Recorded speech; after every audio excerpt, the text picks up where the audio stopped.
আমরা যে আন্দোলনে শরীক হয়েছি, এই আন্দোলনের নাম কি? এই আন্দোলনের নাম হলো ইসলামী আন্দোলন অথবা একামতে দ্বীনের আন্দোলন। যে আন্দোলন যুগে যুগে নবী রাসূলরা করেছেন, সুতরাং এই আমাদের আন্দোলন হলো নবিয়ানা আন্দোলন। অর্থাৎ নবী রাসূলরা যে আন্দোলন করেছেন, আমাদের আন্দোলন সেই আন্দোলন। এই আন্দোলনে শরীক হওয়ার সুযোগ পাওয়া, এটা আল্লাহ তাআলার একটা বিরাট নেয়ামত। আল্লাহ তাআলা কোরআন শরীফে বলছেন, তোমাদেরকে এই কাজের জন্য বাছাই করা হয়েছে, মনোনীত করা হয়েছে। সুতরাং আমরা আল্লাহর বাছাইকৃত বান্দাদের অন্তর্ভুক্ত হওয়ার সুযোগ পেয়েছি। নিঃসন্দেহে আমরা সৌভাগ্যবান। আল্লাহ তাআলা যদি কাউকে সঠিক রাস্তার সন্ধান না দেন, তাহলে আমরা কেউই সঠিক রাস্তা পেতাম না। আল্লাহ তাআলা কোরআন শরীফে বলছেন, ওমাই ইয়াহদিল্লাহু ফাহুয়া মুহতাদ ওমাই ইউদলিল ফালান তাজিদ লাহু ওয়ালিয়াম মুরশিদা। আল্লাহ যাকে হেদায়েত করবেন তিনি সঠিক রাস্তা পাবেন, আল্লাহ যাকে গোমরাহ করবেন তিনি কোনো রাস্তাও পাবেন না, কোনো অভিভাবকও পাবেন না।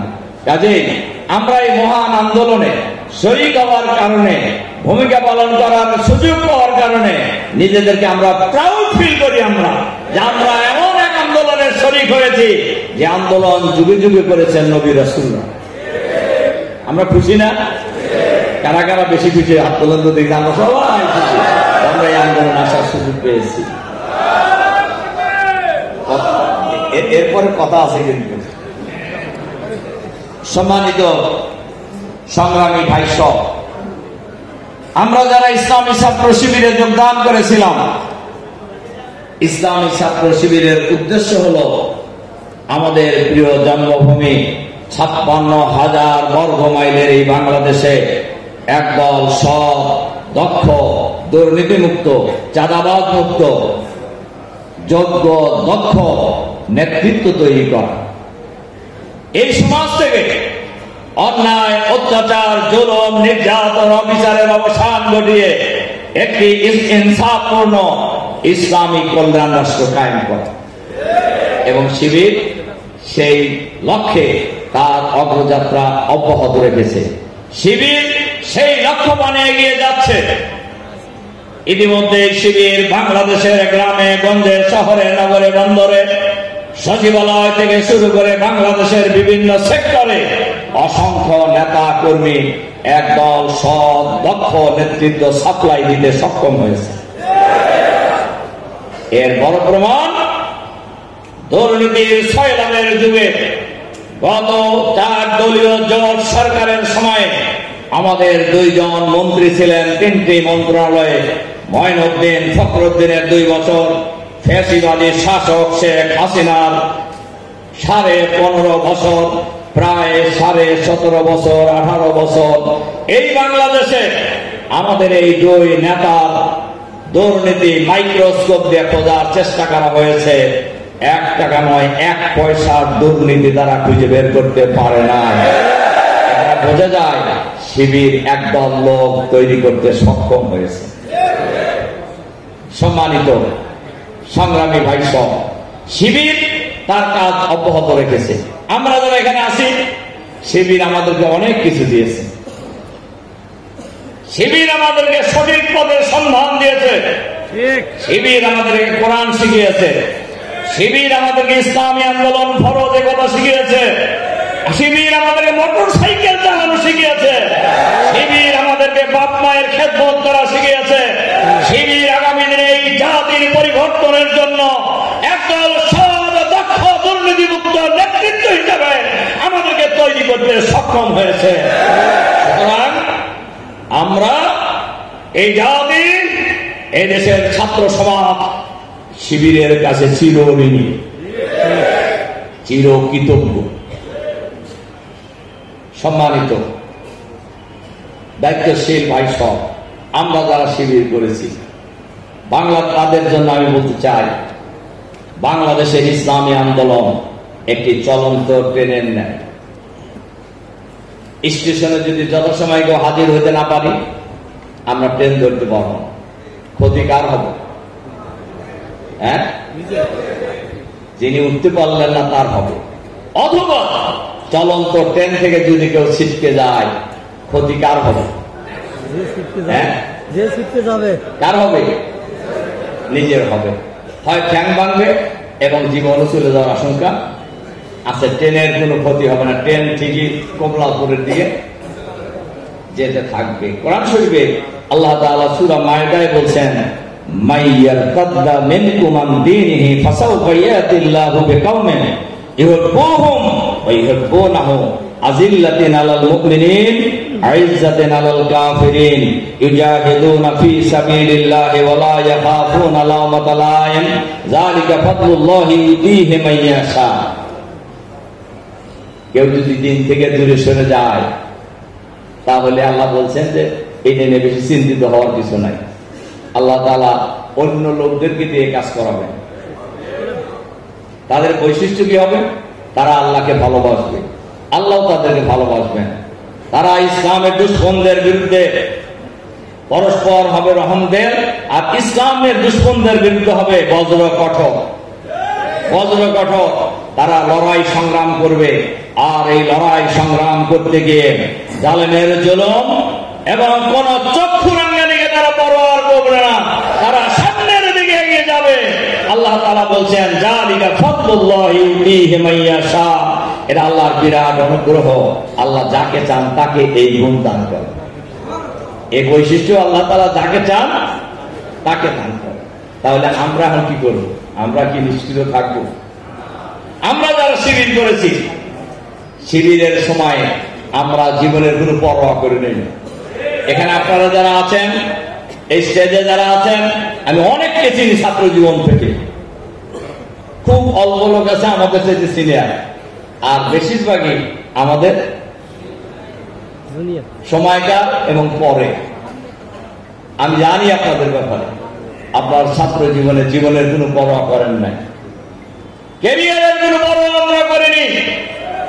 আমাদের জীবন যৌবন শয়নের স্বপ্নে একটাই স্বপ্ন, আমাদের প্রিয় জন্মভূমি ৫৭,০০০ বর্গ মাইলের এই বাংলাদেশে আমরা কোরআনের সমাজ কায়েম করব। সেই কোরআনের সমাজ কি কায়েম হয়েছে? এখনো হয়নি। তাহলে আমরা থেমে যাচ্ছি কেন? এই কোরআনের সমাজ কায়েম করার লড়াই করার জন্যই। এ ব্যাপারে কয়েকটা কথা পরে বলবো। এখানে আমি আপনাদেরকে যে কথাটা বলতে চাই,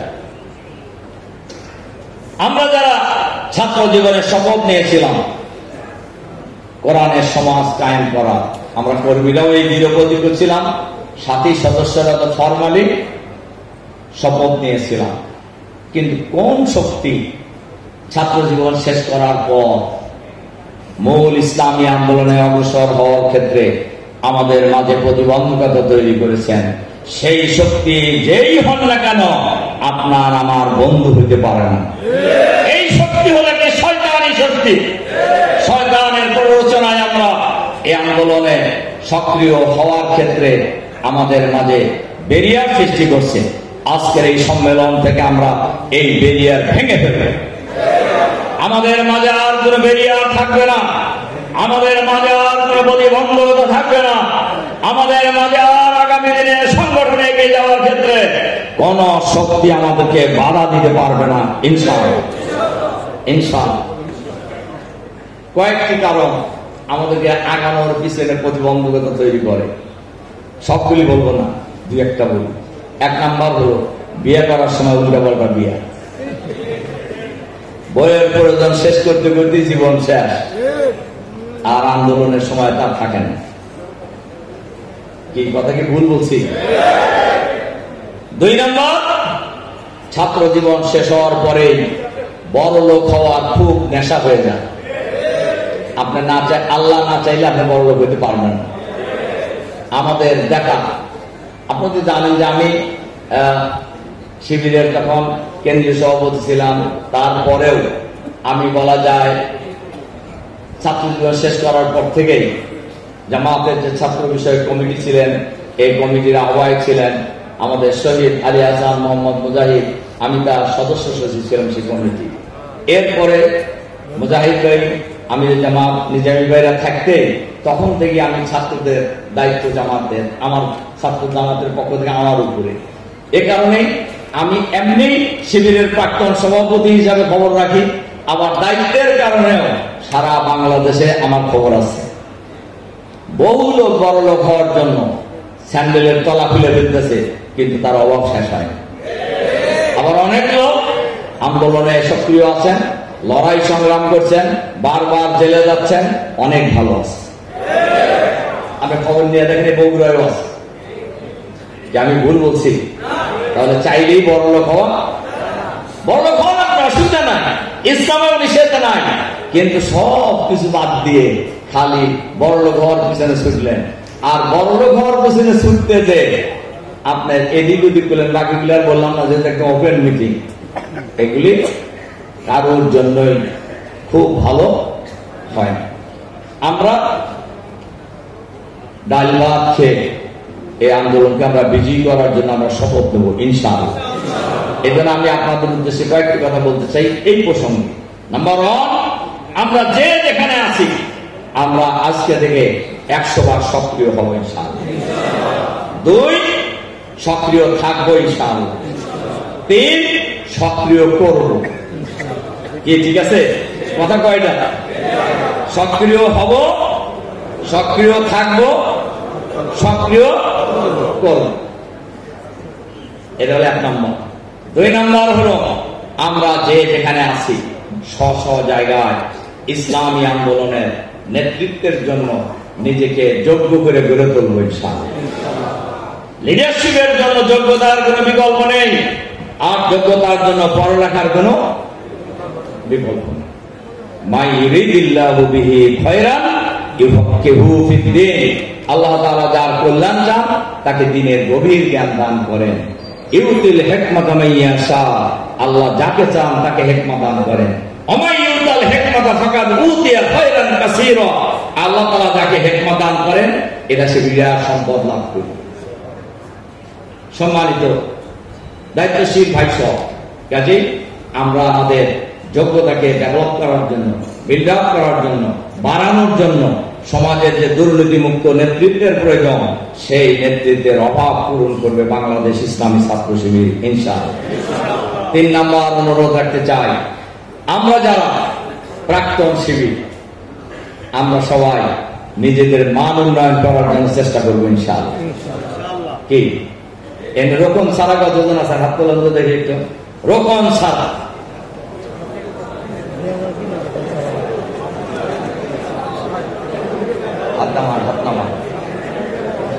আমি আপনাদের কাছে জিজ্ঞাসা করতে চাই, এই বগুড়া জেলা হবে আগামী দিনের জামাত ইসলামীর জেলা ইনশাআল্লাহ। কারা কারা চান তারা হাত তোলেন। একটা স্লোগান আপনাদের কিছু সময়ের জন্য স্লোগান বলবো। জি, নামান হাত। আচ্ছা বলেন তো দেখি, আপনারা যদি রোকন হয়ে যান বগুড়া জেলার কাজ দুর্বল হবে না সবল হবে? এ ব্যাপারে আর হাত তুলাইলাম না, যে সবল যে হবে। আপনারা এখানে যারা আছেন আমরা আশা করি 100 ভাগ শিক্ষিত। আমরা আশা করি বেশিরভাগই হলো উচ্চ শিক্ষিত। শিবির মানে কি? শিবির মানে ছাত্র না হলে শিবির হওয়া। আমি অনেক জায়গায় দেশে এই উদাহরণটা দিচ্ছি। আমি যখন অবিভক্ত ঢাকা মহানগরীর আমির, 75 বছরের এক বুড়ি আসলো রফিনিয়াতের ইন্টারভিউ দেওয়ার জন্য। তো ওই যে বায়োডাটায় লেখা লাগে সে কোন কি পড়ছে, কত দূর পড়ছে, লেখা লাগে না? যারা রোপণ হয়েছেন তারা জানে। তো ওই বুড়ি লিখছে যে সে কোনো প্রতিষ্ঠানে পড়ে না।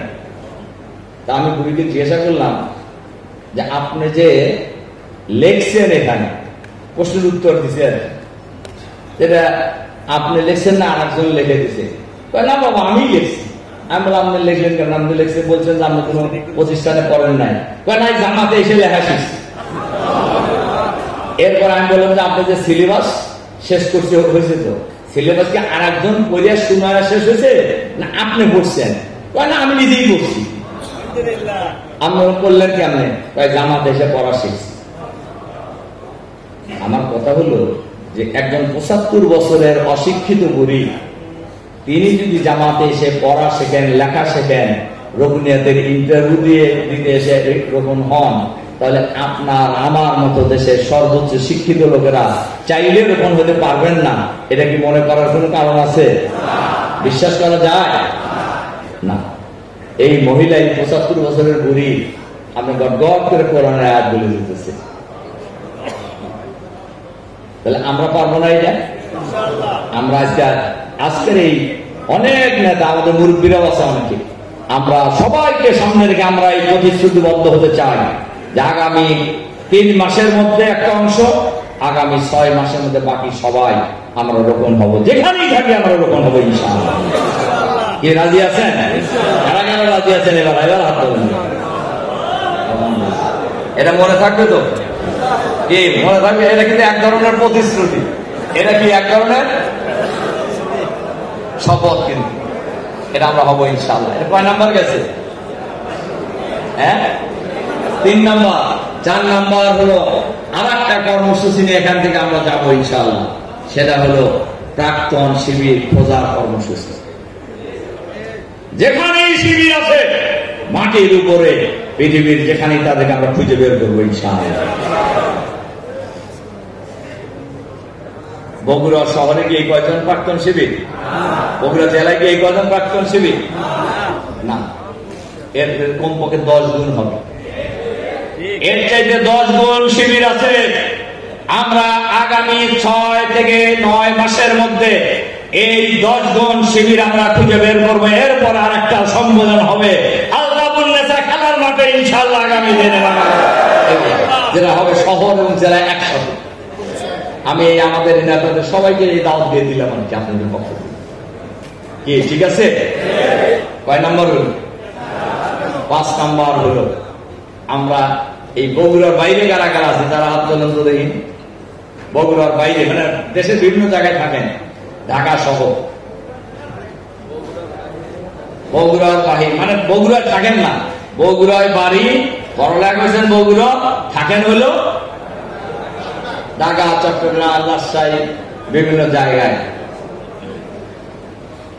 একটা ভালো খবর হলো বেশিরভাগ লোক বগুড়াই থাকে, এটা ভালো খবর। আবার যারা হাত তুলছেন তারাও একেবারে কম না, ভালোই আছেন। যে যেখানেই থাকেন না কেন, অনেকেই হয়তো নন্দীগ্রামে বাড়ি, থাকেন বগুড়া শহরে, অনেকেই শিবগঞ্জ বাড়ি, থাকেন ঢাকায়। আমরা সবাই যার যার জায়গা থেকে স্ব এলাকার সংগঠনের সাথে আমরা যোগাযোগ রাখবো ইনশাআল্লাহ। আমরা সেখানকার কাজে আমরা ইনভলভ হব।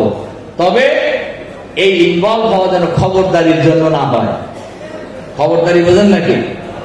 সেখানকার সংগঠন মনে হইতে পারে যে আপনাদের ঢাকা মহানগরী থাকে, আমাদের বিরাট লোক, এখানকার এই ওয়ার্ড সভাপতির কথা আমার শোনা লাগবে। এটা করা যাবে না। ওয়ার্ড সভাপতির কথাই আপনি শুনতে হবে, ইউনিয়ন সভাপতির কথাই আপনার শুনতে হবে, থানা আমিরের কথাই আপনাকে শুনতে হবে। কি ঠিক আছে? আমরা যদি সবাই মিলে, আমার উদ্দেশ্য তো হলো আমার নেতৃত্ব জাহির করা না, আমার উদ্দেশ্য হলো এলাকায় কাজ সমৃদ্ধ করা। এই কাজটা আমরা সবাই মিলে করব ইনশাআল্লাহ, ইনশাআল্লাহ, ইনশাআল্লাহ। সম্মানিত দায়িত্বশীল ভাই সব, এই আন্দোলনকে আমরা আগামী দিনে সফল করবো ইনশাআল্লাহ। এই আন্দোলনকে সফল করার লক্ষ্যে এই আন্দোলনের নেতৃত্ব দেওয়ার অপরাধে আমাদের নেতা শহীদ আমিরে জামাত মাওলানা মতিউর রহমান নিজামীকে মিথ্যা মামলা দিয়ে, মিথ্যা সাক্ষী দিয়ে, মিথ্যা তদন্ত করে নির্মমভাবে ফাঁসিতে ঝুলিয়ে হত্যা করা হয়েছে। হত্যা করা হয়েছে আলী হাসান মোহাম্মদ মুজাহিদকে, হত্যা করা হয়েছে মীর কাসেম আলীকে, এই আন্দোলনের প্রাক্তন প্রতিষ্ঠাতা সভাপতি, হত্যা করা হয়েছে কামারুজ্জামান ভাইকে, হত্যা করা হয়েছে শহীদ আব্দুল কাদের মোল্লাকে, হত্যা করা হয়েছে জেলখানায় আল্লামা দেলোয়ার হোসেন সাইদিকে, অধ্যাপক গোলাম আজমকে, অধ্যাপক নাজির আহমদকে, অধ্যক্ষ মাওলানা এ.কে.এম. আবুল কালাম মোহাম্মদ ইউসুফ সাহেবকে, অসংখ্য নেতা কর্মীকে হত্যা করা হয়েছে মিথ্যা মামলা দিয়ে। আমরা আজকের এই প্রাক্তন সমাবেশে অন্তর্বর্তীকালীন সরকারের কাছে আহ্বান জানাতে চাই, এই মিথ্যা তদন্ত কর্মকর্তা মিথ্যা প্রসিকিউশন, মিথ্যা সাক্ষী, মিথ্যা বিচারকদেরকে অবিলম্বে চিহ্নিত করে বিচারের আওতায় আনতে হবে। আর 5ই আগস্টের পরিবর্তনের পর সবাই মুক্তি পেয়েছে, এখনো আমাদের প্রিয় নেতা এটিএম আজহারুল ইসলামকে মুক্তি দেওয়া হয় নাই। আজকের এই প্রাক্তন সম্মেলনে আমরা অন্তর্বর্তীকালীন সরকারের কাছে আহ্বান জানাতে চাই, অবিলম্বে এটিএম আজহারুল ইসলামকে মুক্তি দিতে হবে। আমরা অন্তর্বর্তীকালীন সরকারের কাছে আহ্বান জানাতে চাই, সরকারের ভিতরে বাইরে এখনো ফ্যাসিবাদের দোসরেরা ভূমিকা পালন করছে, ষড়যন্ত্র করছে। কাজেই গণহত্যার সাথে যারা জড়িত, জাতিসংঘ সহ জাতিসংঘের প্রতিবেদনে এসেছে এই গণহত্যার সাথে জড়িত রয়েছেন তদানীন্তন প্রধানমন্ত্রী শেখ হাসিনা, আওয়ামী লীগের শীর্ষ নেতা এবং সরকারের উচ্চ পদস্থ কর্মকর্তারা এই গণহত্যার সাথে জড়িত। এই রিপোর্টকে সামনে নিয়ে বাংলাদেশের মানুষের সাক্ষী রেখে এই গণহত্যাকারীদের বিচার দ্রুত শেষ করে তাদেরকে ফাঁসিতে ঝুলিয়ে হত্যা করতে হবে। ফ্যাসিবাদের দোষরদের চিহ্নিত করে তাদেরকে বিচারের আওতায় আনতে হবে। আর যারা বারবার মাঝে মধ্যে ষড়যন্ত্রের উকিঝুঁকি মারছেন, আমরা তাদেরকে বলবো ষড়যন্ত্র করে লাভ হবে না। আবার এই ষড়যন্ত্রের কথা শুনে কেউ কেউ উকিঝুঁকি মারার চেষ্টা করতেছেন। যারা যত উকিঝুঁকি মারবেন তারা তত বিপদে পড়বেন, কারণ আপনাদের এই নেতা নেত্রীরা ফিরে আসার সম্ভাবনা নাই। আর ফিরে আসবে ফাঁসির আসামি হিসেবে, ফাঁসির আসামি হিসেবে, এর বাইরে আসার কোন সুযোগ নাই। সম্মানিত ভাইরা, আমরা অন্তর্বর্তীকালীন সরকারের কাছে আহ্বান জানাতে চাই, প্রয়োজনীয় সংস্কার করে একটি ফ্রি ফেয়ার ক্রেডিবল ইলেকশনের জন্য যতটুকু প্রয়োজন সংস্কার, এই সংস্কার করে অতি তাড়াতাড়ি জাতীয় সংসদ নির্বাচন দিতে হবে। অনেকেই সংস্কার মানেন না। ওনারা কি মানেন? হাসিনার সংবিধান সংশোধনী মানেন? তাহলে মানুষ জীবন দিল কেন? এখন দেখবো নেতা এত বড় বড় লম্বা লম্বা কথা কয়, এগুলা এই 15 বছরে কিন্তু রাস্তায় দেখা যায় না। বালুর টাক সরানো, বালুর টাকে যখন বেগম জিয়া বিরোধী দলীয় নেত্রী পতাকা নিয়ে তার কাজের মেয়ে ফাতেমাকে এনে দাঁড়ায়ছিল, 10 জন লোক গেছিল তাকে উদ্ধার করার জন্য। এবং ওই সময় যিনি সভাপতি ছিলেন ঢাকা মহানগর, আমি সেই বড় বড় কথা কয়।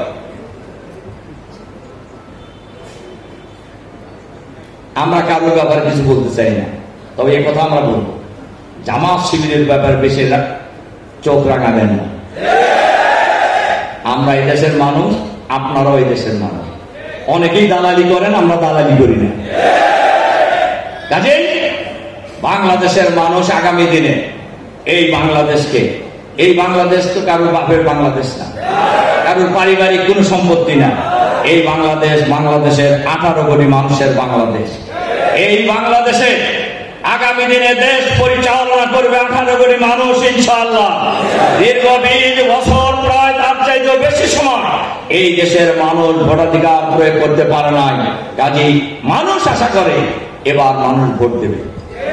কাজেই প্রয়োজনীয় সংস্কার ছাড়া যেন কোন প্রকারের নির্বাচনে করে ক্ষমতায় আসতে কাউকে বাংলাদেশের জনগণ দেবে না আগামী দিনে ইনশাআল্লাহ। ইনশাআল্লাহ, ইনশাআল্লাহ। সবাই জানে যে হাসিনা আপনার সংবিধানকে লন্ডভন্ড করে দিয়েছে। আমাদের বুঝে আসে না যে সেই সংবিধান রাখার জন্য এত আগ্রহ কেন, সেই সংবিধান রাখার জন্য এত আগ্রহ কেন সবার। ফেসিবাদের বিচার ছাড়াই এত তাড়াতাড়ি আপনারা এখনই নির্বাচন, জনগণ যদি কাউকে ভোট দেয় তারা তো এমনি ক্ষমতায় যাবে না। আমরা চাই জনগণ যাকে ভোট দেবে তিনি ক্ষমতায় আসবেন, তবে একটি নির্বাচনী ব্যবস্থার একটা পার্মানেন্ট একটা সলিউশন হওয়া দরকার, যাতে জনগণ ভোটাধিকার নিশ্চিতভাবে প্রয়োগ করতে পারে। যে সংস্কার কমিশন হয়েছে, যে কয়টা আমরা বলেছি সব সংস্কার এখনই করতে হবে, এটা জরুরি নয়।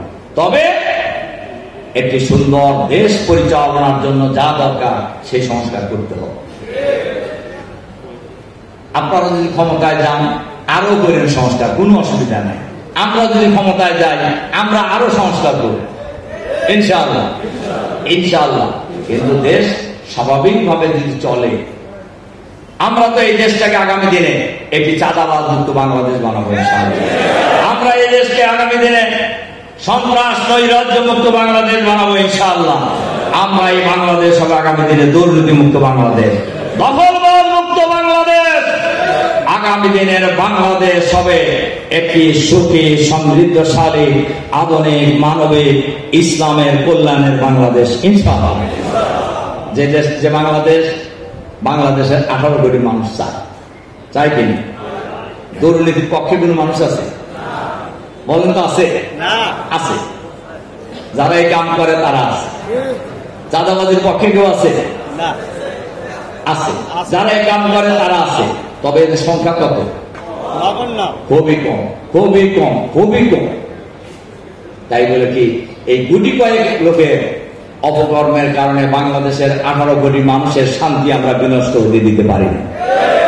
কাজেই ইসলামী ছাত্র শিবিরের প্রাক্তন ভাইদের কাছে আমি আহ্বান জানাতে চাই, এই বাংলাদেশ, বাংলাদেশের গ্রামে গঞ্জে শহরে নগরে বন্দরে, বাংলাদেশের শাসক থেকে সচিবালয়ে আওয়াজ উঠেছে, সব দল দেখাছে জামাত ইসলামীর বাংলাদেশ আগামী দিনে আর সেই বাংলাদেশ বিনির্মাণে ইসলামী ছাত্র শিবিরের প্রাক্তন ভাইয়েরা ঐতিহাসিক নেতৃত্বের ভূমিকা পালন করবে ইনশাআল্লাহ। কি রাজি আছেন না আপনারা? এই জন্য আমরা যার যার জায়গা থেকে এই বাংলাদেশে সেই নেতৃত্ব তৈরি করার জন্য নিজেদেরকে প্রস্তুত করবো ইনশাআল্লাহ। আল্লাহ তাআলা আমাদেরকে সেই তৌফিক দান করুন। আগামী দিনের বাংলাদেশ, বিশেষ করে বগুড়ার যে 7টা আসনের প্রার্থীর নাম ঘোষণা করা হয়েছে, আপনারা শুনেছেন, এই আসনগুলিতে আমরা বিজয়ী হওয়ার জন্য লড়াই করবো ইনশাআল্লাহ, এবং আমরা বিজয়ী হব ইনশাআল্লাহ। কাজেই আমাদের লড়াই অব্যাহত থাকবে, আমাদের লড়াই অব্যাহত থাকবে। হয় আল্লাহর এই জমি আল্লাহ দিন বিজয়ী হবে, নইলে লড়াই করতে করতে আল্লাহর দরবারে উপস্থিত হয়ে যাবো ইনশাআল্লাহ। এর মাঝখানে কোনো বিরতি নাই, মাঝখানে কোনো বিরতি নাই। আসুন আজকের এই প্রাক্তন ভাইদের এই সম্মেলনে এটাই হোক অঙ্গীকার। এই কয়টা কথা বলে আপনাদের প্রতি আবারও আন্তরিক সালাম এবং মোবারকবাদ জানিয়ে আরেকটা অনুরোধ রেখে আমার কথা শেষ করতে চাই। আমি কিন্তু যাওয়ার পর একজন লোক উঠবেন না, একজন লোক যাবেন না। কি কথা ঠিক আছে? কি ওয়াদা করলেন তো? হ্যাঁ, কি হাত তোলেন। আমরা যেন এই প্রোগ্রাম শেষ পর্যন্ত, আমি তো সর্বশেষ পর্যন্ত থাকারই নিয়োগ ছিল, কিন্তু বাস্তব কারণে আমি নওগাঁ জেলায় একটা বড় সম্মেলন থাকার কারণে এখন ওখানে যাওয়ার চিন্তা করছি। এর জন্য আপনারা সর্বশেষ পর্যন্ত থাকবেন ইনশাআল্লাহ। আল্লাহ তাআলা আমাদের সেই তৌফিক দান করুন। এই কথা বলে আপনাদের প্রতি আবারও আন্তরিক সালাম এবং মোবারকবাদ জানিয়ে আপনাদের সুস্বাস্থ্য এবং সার্বিক কল্যাণ কামনা করে দোয়া করে আমার বক্তব্য এখানে শেষ করছি। আল্লাহ হাফেজ। বাংলাদেশ জিন্দাবাদ।